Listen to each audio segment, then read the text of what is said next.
Muchas gracias, señor presidente. Vamos a ver, señor Montoro, ¿va usted a actualizar las pensiones, sí o no? ¿Me lo quiere decir? Usted, que se ha pasado a subir a la tribuna a ponerme tareas, oiga, cúmplalas usted, que está en el Gobierno. Díganos aquí, ¿va a actualizar las pensiones, sí o no? Yo le adelanto, mi previsión es que no. Y yo creo que, como usted lo sabe, tiene que decírselo a los pensionistas aquí hoy, en esta tarde, que estamos discutiendo el presupuesto.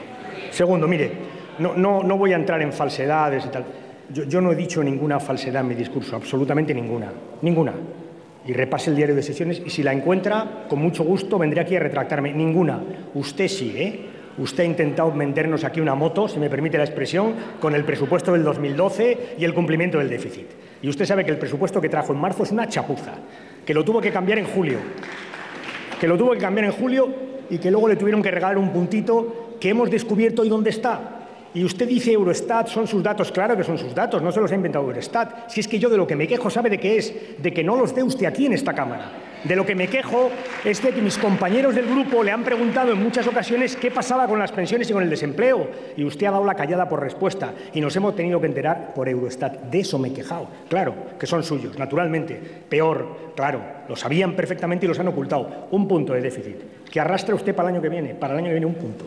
Por tanto, aquí matutes los suyos esta mañana con el déficit.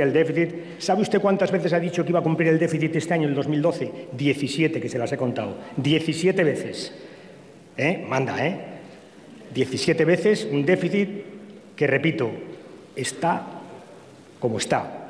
Cambió el presupuesto por decreto ley y le han regalado un punto. Por tanto, lo que trajo aquí era lo que trae ahora, una chapuza. Verá, responsabilidad. Mire, yo estoy dispuesto a hablar de responsabilidad, pero oírle a usted hablar de responsabilidad y oír cómo su grupo aplaude, tengo que decirle que me pone enfermo. Enfermo. Porque tengo aquí, unas declaraciones. Miren, el otro lado he tomado notas de su discurso en un teletipo que tengo aquí que dice: Montoro, los 5 millones de parados están al alcance de la mano. ¿Se acuerda? Al alcance de la mano, los tocábamos con la mano. ¿Se acuerda usted de aquello? ¿Se acuerda de aquello? Sí, hombre. Estaba encantado usted, pero si usted... Sí, claro, al alcance de la mano. ¿O es que eso se dice cuando algo está mal? No, al alcance, lo tocamos con los dedos, acariciaba usted. Oiga, señor Montoro, es que usted es el que le dijo a una diputada en esta Cámara: deja caer al Gobierno que ya lo salvo yo. Que es usted. No me dé usted lecciones de responsabilidad. No, hombre, no. No salga usted aquí a pedirle responsabilidad al Partido Socialista, que la tiene y mucha. Y además me lo ha dejado usted, si me permite la expresión, chupado, hablando de la conferencia de presidentes. Es verdad, hemos apoyado al Gobierno en el tema del déficit porque sabíamos que era muy importante para nuestro país dar una buena imagen de España. ¿Se acuerda lo que hacían ustedes en la conferencia de presidentes? ¿Se acuerda usted de ese presidente autonómico que grabó la conferencia en un teléfono móvil para contárselo a los periodistas? ¿Se acuerda del boicot de la última conferencia de presidentes cuando intentábamos acordar un plan de empleo con todas las comunidades autónomas? ¿Se acuerda usted de su irresponsabilidad? Y viene usted aquí a reclamar responsabilidad al Partido Socialista. No hemos hecho otra cosa en nuestra historia que ser responsables.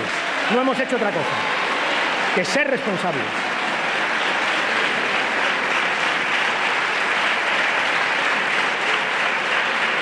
Le voy a decir más. Miren, trae usted aquí... No he acabado, para desgracia vuestra, no. Trae usted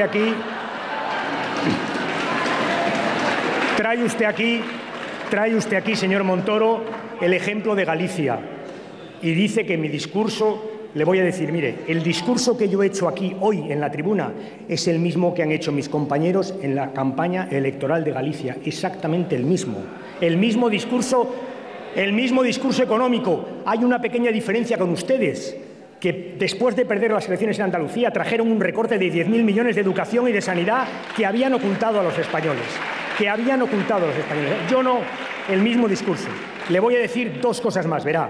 Leí el sábado sus presupuestos y los volví a leer ayer para preparar esta intervención. ¿Sabe qué le digo? Que son los mismos, igual de malos, igual de chapuza, que la campaña electoral gallega ni las elecciones gallegas no han convertido una chapuza en una cosa magnífica. No, la chapuza sigue siendo una chapuza después de las elecciones. Y le voy a decir una tercera cosa. Sí, una chapuza, señor Montoro. Si me siento amparadísimo, si lo ha dicho todo el mundo, hasta la COE. léase el comunicado de la COE, que es infinitamente más duro de lo que yo he dicho en esta tribuna hoy aquí. Déjeme que le diga una tercera cosa, que esta sí que me parece más importante. Mire, yo creo que los ciudadanos gallegos no han votado a favor del recorte de las becas, ni a favor de que no se actualicen las pensiones, ni a favor del recorte del desempleo. Lo creo sinceramente, y si ustedes lo interpretan en sentido contrario, allá ustedes. En definitiva, ¿qué me preocupa? Que ustedes entiendan esto como un cheque en blanco. Me preocupa muchísimo que ustedes crean que en Galicia han tenido un cheque en blanco para seguir recortando y para seguir llegando sufrimiento a las familias españolas. Me preocupa, y de su intervención creo que cabe inferir esto. Eso sí que me preocupa muchísimo. Bancos, verá. No es demagogia, señor Montoro. Siento decirle que es elemental. Lo que le estoy diciendo es elemental. Pero ¿cómo le explica usted a un ciudadano que Europa nos haya dado 100.000 millones, del cual solo gastaremos, espero, 40.000, y que no hayamos sido capaces de tener un plan de empleo de jóvenes? ¿Me lo quiere usted explicar? Es que es inexplicable, señor Montoro. Es que es inexplicable. Y le dirá más, inadmisible, éticamente inadmisible, inmoral. Eso es como lo veo. Por cierto, le diré, inmoral como su amnistía fiscal, exactamente igual, que está en el Tribunal Constitucional, con independencia de la audiencia, que ya lo recurriremos, pero la audiencia no entra en el fondo de la cuestión, el fondo lo ve el Tribunal Constitucional. Inmoral, porque trata usted bien a los defraudadores, mucho peor que a los que pagan impuestos. Por eso lo hemos llevado al Constitucional, y le diré más, lo ganaremos, le aseguro que lo ganaremos. Vuelvo. Esto que he dicho de los bancos y el plan de empleo, esto le sonará a usted, porque hay políticos socialdemócratas muy importantes en Europa que están diciendo exactamente lo mismo que yo. Y le voy a decir más. Mire, no es irrelevante que la deuda figure en los bancos o en el Estado. No es irrelevante, usted lo sabe. No solo por la deuda. Repito, me llama la atención que usted hable de la deuda, y luego el presidente del Gobierno diga el viernes en Bruselas que 40.000 millones no es nada. 40.000 millones, 4 puntos de deuda, 2.000 millones de intereses al año. ¿Pero qué me dice, hombre? Le voy a decir, el que estén en un sitio o en otro no es irrelevante, porque usted sabe como yo que es verdad que es un préstamo, pero los préstamos se pagan o no en función de cómo vayan las cosas. Y la experiencia de las crisis bancarias, sí, demuestra que muchos de ellos no se pagan. Por tanto, el que estén en un sitio o en otro significa que al final acabarán pagando los españoles o no. Esa es la realidad, señor Montoro. Por tanto, no es demagogia, es la vida misma, es lo que estamos discutiendo en Europa. Yo le pido que vaya a Europa y haga valer el acuerdo de junio del Consejo Europeo para que esa deuda no figure en el balance del Estado, sino figure en los bancos. Eso nos quitará intereses y, sobre todo, nos preservará del futuro de un fallido en un banco que haya sido rescatado y no haya salido adelante. Y usted sabe como yo que es exactamente así. Por tanto, no es demagogia en absoluto. Y termino ya diciéndole 3 cosas muy breves. La herencia recibida. Ha vuelto usted a sacarla. Yo creo que ya el problema es de herederos, no de herencia. Pero le voy a decir por qué. Yo aquí he hecho una radiografía de lo que pasa en la calle, ¿sabe? En la calle, que hay ciudadanos que lo están pasando muy mal. Y usted no puede mencionarlos aquí y olvidarse luego de lo que están pasando. Por eso le he dicho al final lo que le he dicho, porque he oído esta mañana su discurso. Y usted no puede hablar de los trabajadores sin hablar de la reforma laboral y de lo que está pasando con la reforma laboral y de los millones de trabajadores sin convenio. Usted no puede. Usted no puede dejar de ver que la gente que más necesita el amparo de un convenio, que son las pequeñas y medianas empresas, son los que se están quedando sin convenio, desprotegidos en el peor momento. Esto usted no puede dejar de verlo. Y esa reforma es suya. No tiene nada que ver con la herencia recibida. Es su política, señor Montoro. Su política, la de su Gobierno y la del señor Rajoy, por cierto, que bien podía estar en esta Cámara escuchando este debate. Por cierto. Siguiente cosa. Es su política, señor Montoro, es su política. Repito, es su política, la educativa, la que ha hecho usted, su política. Es, señor Montoro, si me escucha, es su política. Usted ha decidido subir las tasas universitarias y bajar las becas. Es su política. Usted podía perfectamente no haber bajado las becas universitarias, lo podía haber hecho. Usted podía no haber cambiado los requisitos para acceder a una beca, lo podía no haber hecho.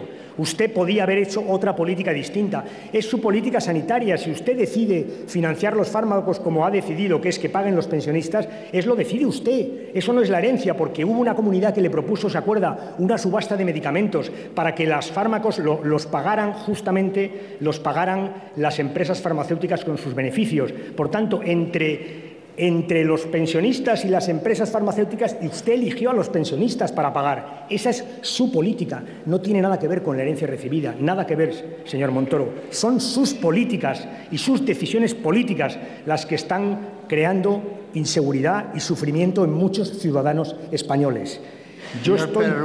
Acabo ya, señor presidente. Claro que hay que pelear contra el déficit, faltaría más, claro que hay que ajustar el presupuesto. El problema es el ritmo al que se ajusta y quién paga el ajuste. Ese es el debate que hemos tenido aquí en esta tarde. Dice usted que mi política es irresponsable, que qué he dicho yo. Oiga, le voy a mandar mañana unos cuantos discursos de mis colegas, los socialdemócratas alemanes, o algún discurso, por ejemplo, del ministro de Economía del Gobierno de Francia, a ver si reconoce algo de lo que yo he dicho.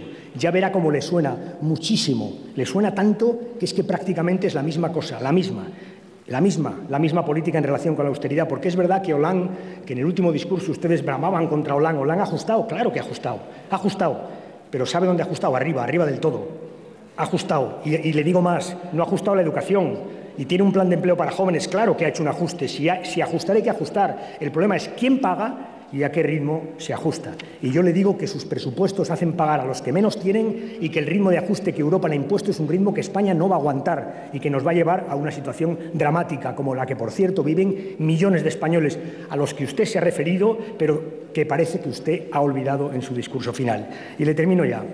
Yo creo que hay que saber economía, señor Montoro. Para ser ministro de Economía lo creo. Pero, ¿sabe? Me encantaría que, además de saber economía, tuviera usted sensibilidad social. Y no la veo por ningún lado. Muchas gracias.